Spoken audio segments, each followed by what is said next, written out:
అంతరిక్ష నౌక కాస్మోస్ 482 1972 మార్చి 31న దీన్ని ప్రయోగించారు.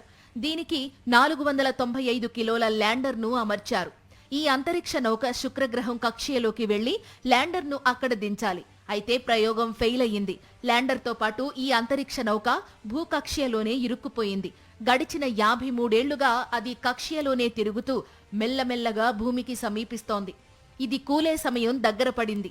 మే 8న ఇది భూవాతావరణంలోకి ప్రవేశిస్తుందని సైంటిస్టులు అంచనా వేస్తున్నారు. అయితే భూవాతావరణం ఓ అనియంత్రిత ప్రాంతం. వాహక నౌక ఈ వాతావరణంలోకి ప్రవేశించిన తరువాత ఎలాంటి మార్పులు జరుగుతాయో చెప్పలేం. కాబట్టి చెప్పిన తేదీల కంటే ముందే భూమిపై కోలొచ్చు, లేదా ఆ తేదీల తరువాతైనా కోలొచ్చు. సాధారణంగా అంతరిక్ష వ్యర్థాలు ఎక్కువగా సముద్రాల్లో కుప్పకూలుతాయి. కాస్మోస్ కూడా అలానే సముద్రంలో పడే అవకాశం ఉందని భావిస్తున్నారు. అయితే ఇది సముద్రంలో కాకుండా భూమిపై పడితే మాత్రం పెను విధ్వంసం తప్పదంటున్నారు. దీనికి ఓ ప్రత్యేకమైన కారణం ఉంది. సాధారణంగా కక్ష్య నుంచి ఏదైనా వస్తువు భూవాతావరణంలోకి ప్రవేశించినప్పుడు ఘర్షణ కారణంగా అది ముక్కలుగా విడిపోతుంది.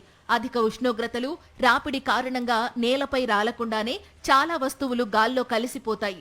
కానీ కాస్మోస్ విషయంలో అలా జరగదు. ఎందుకంటే అధిక ఉష్ణోగ్రతలు, రాపిడిని తట్టుకునే విధంగా దీన్ని నిర్మించారు. కాబట్టి ఈ 500 కేజీల ఈ వస్తువు 242 కిలోమీటర్ల వేగంతో నేరుగా వచ్చి భూమిని ఢీకొడుతుందన్నమాట. అది పెను విధ్వంసానికి దారితీస్తుంది. నిజానికి ఇప్పుడు భూమిపై కోలబోయేది ఒక భాగం మాత్రమే. అంతరిక్షంలోనే ఇది ఆల్రెడీ 4 ముక్కలయ్యింది. 2 ముక్కలు భూవాతావరణంలోకి ప్రవేశించి 48 గంటల పాటు మండి ఆవిరై గాల్లో కలిసిపోయాయి. మరో భాగం కూడా ఇలాగే కొంత నాశనమై న్యూజిలాండ్ సమీపంలో పడ్డాయి. ఒకటి మాత్రం భూమి దీర్ఘవృత్తాకార కక్ష్యలోకి ప్రవేశించింది. అది కూలడానికి మరింత సమయం పడుతుంది.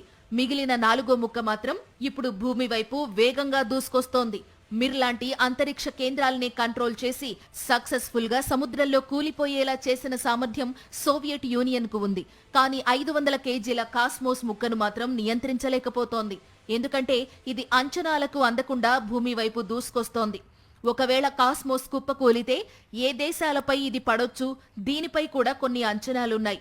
ప్రాథమికంగా ఈజిప్ట్, సిరియా, తుర్కియే, అజర్బైజాన్ దేశాల్లో ఇది కుప్పకూలే అవకాశం ఉందంటున్నారు.